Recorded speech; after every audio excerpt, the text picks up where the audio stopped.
नमस्कार, Byju's exam prep IAS Hindi में आप सभी का स्वागत है। और आज हम 10 मार्च के प्रमुख समाचारों पर आधारित कुछ प्रश्नों पर चर्चा करने वाले हैं। तो आइए शुरू करते हैं आज का डेली क्विज। आज के प्रश्नों पर चर्चा करने से पहले एक महत्वपूर्ण जानकारी आप सभी के लिए है। जैसा कि आप सभी जानते हैं कि सिविल सेवा परीक्षा की तैयारी में समाचार पत्रों का बहुत बड़ा योगदान है, और इसी को ध्यान में रखते हुए हमारे द्वारा एक सेमिनार का आयोजन किया जा रहा है, जहां पर सिविल सेवा परीक्षा की तैयारी हेतु समाचार पत्र कैसे पढ़ें इस विषय पर चर्चा किया जाएगा। आप सभी को ध्यान में रखना है कि यह सेमिनार 13 मार्च को शाम के 4 बजे आयोजित किया जाएगा, और इस सेमिनार में भाग लेने के लिए आपको अपना रजिस्ट्रेशन करना होगा, जिसका लिंक इस वीडियो के डिस्क्रिप्शन बॉक्स में दिया गया है। तो आप सभी अपना रजिस्ट्रेशन कर इस सेमिनार में भाग ले सकते हैं और इसका फायदा उठा सकते हैं। आइए अब आज के प्रश्नों पर चर्चा कर लेते हैं। यहाँ पर क्वेश्चन नंबर 1 है, सरलाम काई, छिहलाम और चेराव किस राज्य के लोकप्रिय नृत्य हैं? और यहाँ पर आपको 4 ऑप्शन दिए गए हैं। अगर हम इन नृत्यों की बात करें तो इससे जुड़ा हुआ एक न्यूज कल के पीआईबी में आया है, जहां पर यह बताया गया है कि भारत के उपराष्ट्रपति मिजोरम और सिक्किम के दौरे पर आइजोल पहुंचे हैं। और इसी न्यूज में मिजोरम के जो पारंपरिक नृत्य हैं, जिसमें सरलाम काई, छिहलाम और चेराव प्रमुख हैं, उसका जिक्र किया गया है। और इसके आधार पर अगर देखा जाए तो यहाँ पर क्वेश्चन नंबर 1 का आंसर होगा आपका ऑप्शन नंबर बी, यानी कि मिजोरम। तो बहुत ही इंपॉर्टेंट क्वेश्चन है ये, इसको आप लोग जरूर रिवाइज कर लेंगे। आइए अब क्वेश्चन नंबर 2 पर चर्चा कर लेते हैं। क्वेश्चन नंबर 2 है, राष्ट्रीय निवेश और अवसंरचना कोष यानी कि NIIF के संदर्भ में दिए गए कथनों में से कौन सा कथन सही है? और यहाँ पर आपको 3 कथन दिए गए हैं। यहाँ पर पहला कथन है, national investment and infrastructure fund Bharat का प्रथम सॉवरेन वेल्थ फंड है। तो यहाँ पर यह कथन पूरी तरीके से सही है। आप सभी को ध्यान में रखना है कि राष्ट्रीय निवेश और अवसंरचना कोष भारत का पहला बुनियादी ढांचा विशिष्ट निवेश कोष, या फिर हम कह सकते हैं कि एक संप्रभु धन कोष है, जिसे भारत सरकार के द्वारा फरवरी 2015 में स्थापित किया गया था। और इसके आधार पर अगर देखा जाए तो यहाँ पर पहला कथन पूरी तरीके से सही है। आइए देख लेते हैं दूसरे कथन को। दूसरा कथन है, यह अंतर्राष्ट्रीय और भारतीय निवेशकों के लिए निवेश मंच है, जिसे भारत सरकार के द्वारा संचालित किया जाता है। तो यहाँ पर दूसरा कथन भी पूरी तरीके से सही है। आइए देख लेते हैं तीसरे कथन को। तीसरा कथन है, NIIF मास्टर फंड मुख्य रूप से परिवहन और ऊर्जा जैसे बुनियादी ढांचा क्षेत्रों की परिचालन संपत्तियों में निवेश करता है। तो यहाँ पर तीसरा कथन भी बिल्कुल सही है। आपको ध्यान में रखना है कि NIIF मास्टर फंड मुख्य रूप से परिवहन, ऊर्जा जैसे बुनियादी ढांचा क्षेत्रों में निवेश करता है, यानी कि यहाँ पर तीसरा कथन बिल्कुल सही है। और इसके आधार पर अगर देखा जाए तो क्वेश्चन नंबर 3 का आंसर होगा आपका ऑप्शन नंबर सी। यहाँ पर तीनों के तीनों कथन सही हैं। इससे जुड़ा हुआ एक न्यूज कल के पीआईबी में आया है, जिसका शीर्षक है, कैबिनेट ने अतिरिक्त भूमि मुद्रीकरण के लिए राष्ट्रीय भूमि मुद्रीकरण निगम को एक विशेष उद्देश्य कंपनी यानी कि SPV के रूप में गठित करने की मंजूरी दी है। और इसी न्यूज में NIIF का भी जिक्र किया गया है, जिसको आधार बना करके ये क्वेश्चन आपसे पूछा गया था। आइए अब क्वेश्चन नंबर 3 पर चर्चा कर लेते हैं। क्वेश्चन नंबर 3 है, हाल ही में समाचारों में रहा मेरापी ज्वालामुखी कहाँ स्थित है? और यहाँ पर आपको 4 ऑप्शन दिए गए हैं। तो यहाँ पर हम चर्चा कर रहे हैं मेरापी ज्वालामुखी की। और आप इस फिगर में देख सकते हैं, ये है माउंट मेरापी, जहाँ पर मेरापी ज्वालामुखी है। और माउंट मेरापी इंडोनेशिया का भाग है, यानी कि यहाँ पर जो क्वेश्चन नंबर 3 है उसका आंसर होगा आपका ऑप्शन नंबर सी, इंडोनेशिया। तो ध्यान रखिएगा, क्वेश्चन नंबर 3 का आंसर है आपका ऑप्शन नंबर सी। तो बहुत ही इंपॉर्टेंट क्वेश्चन है ये, और इससे जुड़ा हुआ न्यूज द इंडियन एक्सप्रेस में आया है, जहां पर मेरापी वोल्केनो को लेकर के चर्चा की गई है। आइए अब क्वेश्चन नंबर 4 पर चर्चा कर लेते हैं। क्वेश्चन नंबर 4 है, निम्नलिखित को उत्तर से दक्षिण के क्रम में व्यवस्थित कीजिए।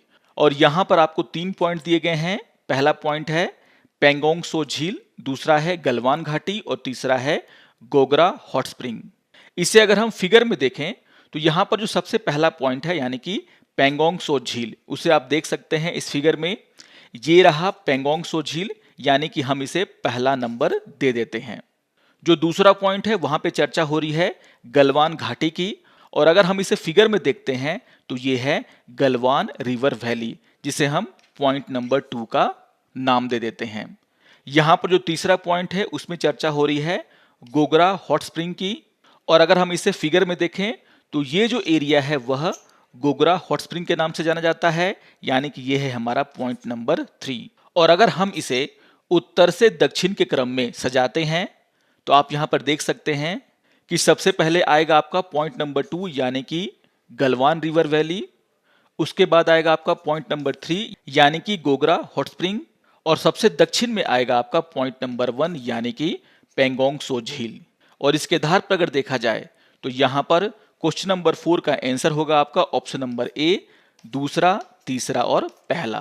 तो बहुत ही इंपॉर्टेंट क्वेश्चन है, याद रखिएगा क्वेश्चन नंबर 4 का आंसर है आपका ऑप्शन नंबर ए। तो इस फिगर को आप लोग ध्यान में रखेंगे।